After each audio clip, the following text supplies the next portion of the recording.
The MCAT exam should be on your radar even if you've got your sights set on one of the rare schools that doesn't require the MCAT. But I'm guessing you've likely spent at least some of your pre-med undergrad years wondering how to study for the MCAT.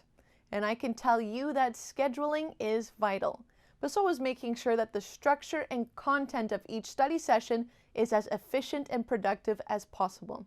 In this video, I'll go over the basics of what the MCAT is, how to organize your study sessions, and I'll explain how to incorporate the most important resources to maximize your performance on test day.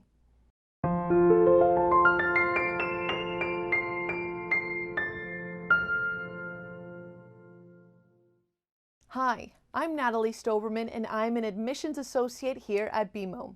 Before we get started, subscribe on whatever social media channel that you're watching this on so you don't miss any of our upcoming videos.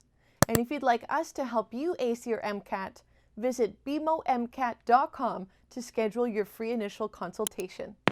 And FYI, check out the timestamps in the description of this video so you can navigate to the specific sections that you need. Here's what we're going to cover. The purpose of the MCAT, what's so unique about MCAT, and how to study for the MCAT.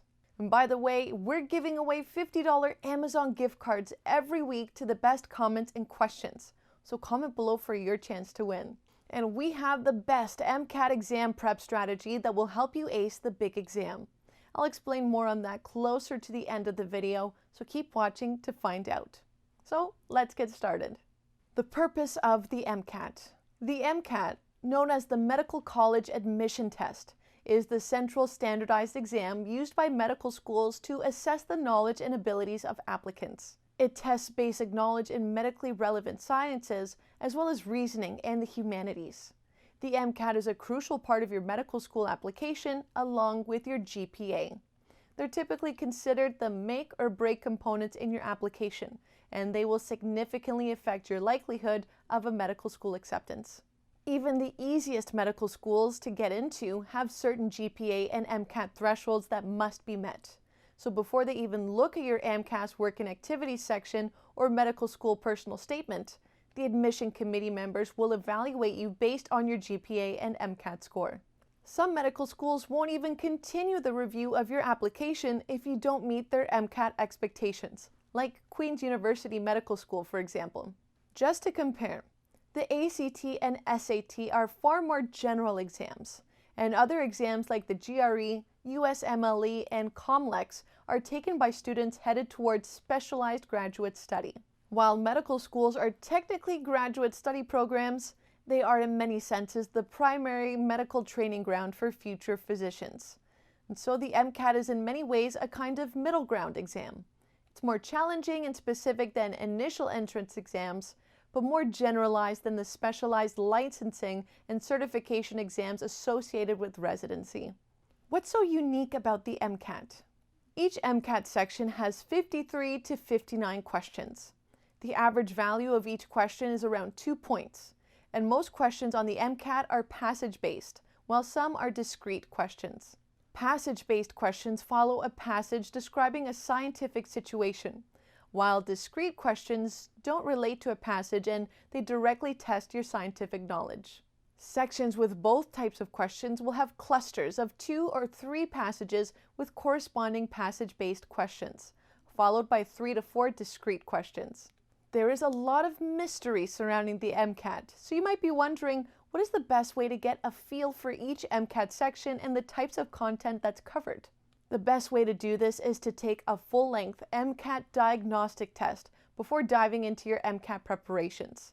This way you get to see what you're up against, and then you get to learn where to focus your time in the review-heavy phase of your studying. The practice phase is as unique as the test itself. As you progress further through your MCAT prep, you'll need to take several full-length practice MCAT exams to ensure that you're well-versed with the format by testing. It really helps to gradually build up your test-taking endurance to guarantee that you're mentally prepared for the duration of the exam. It's also no secret that the MCAT is viewed as such a difficult test. Here's why. The length of the MCAT. The testing time for the MCAT is 6 hours and 15 minutes. Including introductory steps and breaks, The total seated time for the MCAT is just over 7.5 hours long for students that use the optional breaks between sections. College exams and other lengthy standardized tests are generally between 3 and 4 hours long and do not even measure up to the length of the MCAT. Many different questions and many different subjects. The MCAT is an interdisciplinary exam that contains 230 total questions, covering many different subjects over the span of 4 sections. It can be compared to a cumulative exam testing multiple years of college courses. The main subjects tested include your medical school prerequisites, such as general and organic chemistry, physics, biology, biochemistry, psychology, and sociology. These are challenging topics, but you've already covered them in your introductory level college courses.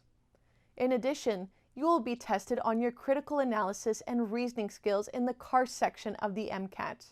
The CARS section is the only MCAT section that doesn't relate to specific prerequisite coursework, which can generate test day nerves. The MCAT is passage-based. During the MCAT, you won't just be regurgitating facts that you memorized.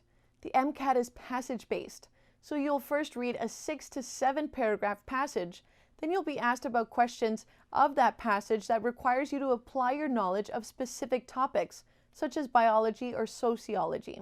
This makes the MCAT challenging because you can't just memorize information. You need to read each passage critically, pull together several pieces of information from the passage to fully understand it, and then answer questions that combine details from the passage with your knowledge base. Another challenging aspect of the MCAT is the time that you have to answer each section. The MCAT asks a lot of questions in a short amount of time. Many students struggle to finish some of the sections of the MCAT, which means that their scores don't end up as high as they could have been with more time. But which sections do students typically run out of time? Time tends to be a struggle on the chemical and physical foundations of biological systems section and the critical analysis and reasoning skills section. If you find yourself running out of time, remember that wrong answers will not count against you, so aim to fill in an answer for every question, even if it's just an educated guess. How to study for the MCAT. There are so many resources and strategies for MCAT study that MCAT prep has become its own industry, which also means that having too many options at your disposal can make your MCAT prep an overwhelming process. Fortunately, there are some overarching truths to MCAT study, and you can use these to organize and optimize your time leading up to your test day. Initial assessment. The first stop on your study journey is to take an initial MCAT diagnostic test. This is the most important part of your early work, as it gives you a crucial metrics to work from. You might think you've got organic chemistry in the bag, but unless you just finished the medical school prerequisite, you simply don't know for sure until you've tested yourself. Your best options for diagnostic testing are the AAMC's free official sample MCAT and any of their 4 official prep practice exams. These are each 230 questions long, and they mirror the distribution of topics on the actual test. Take one of these prior to any of the steps that I list, and make a careful record of your results by making an error log to identify patterns in your blind spots. Save the other full practice tests to use as a periodic assessment throughout your study, just like progress reports. But at this stage in your prep, just take one full practice test. Areas in which you've scored poorly should be given the highest priority, and you'll want extra time to read and review material, especially before moving on to practice questions. And this leads us into the next phase, which is to establish a timeline and structured study schedule. When to start studying for the MCAT? There are 2 aspects to this step. As we noted, most traditional students will want to take the MCAT soon after their second undergrad year, while the prerequisite courses are still fresh. So in a sense, you start studying for the MCAT the day you begin pre-med coursework. With that in mind, it's important to treat your pre-med coursework or undergrad science and social science courses, if you're not in a formal pre-med program, as test prep. Obviously, you'll be studying course material during the course itself, but once it ends, it will be a significant help to review your course notes, projects, and textbooks between semesters.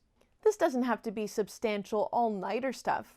During breaks, you can spend an hour or 2 per day reviewing the materials of the courses that you just finished, or paying extra attention to the areas that feel slippery or like they'll get lost in the sauce once you move on to your next semester.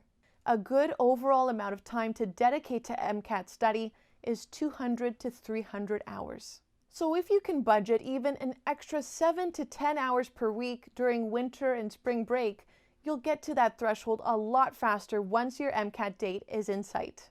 However way you get there, the bottom line is that at about the midway point in your second undergrad year, you must have already committed to a structured MCAT study schedule.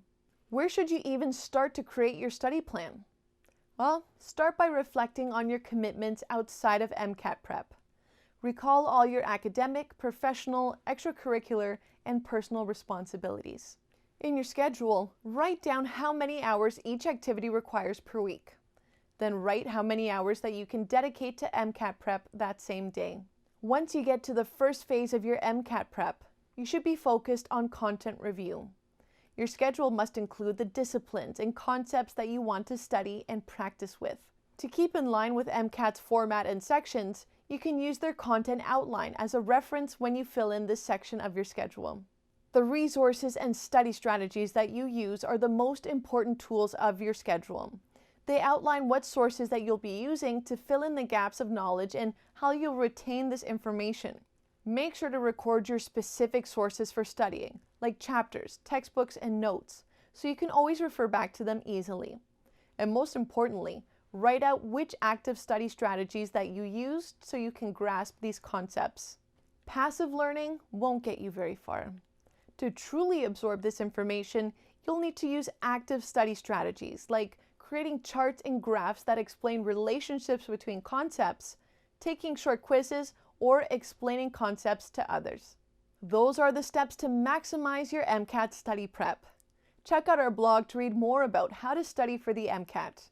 I've included the link in the description of this video for easy access.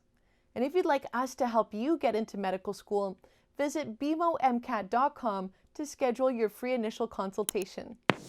Hopefully you enjoyed this video, so please subscribe, like, and leave a comment. And if you have any questions about the MCAT that I didn't cover, let me know in the comments section and I will get back to you as soon as possible.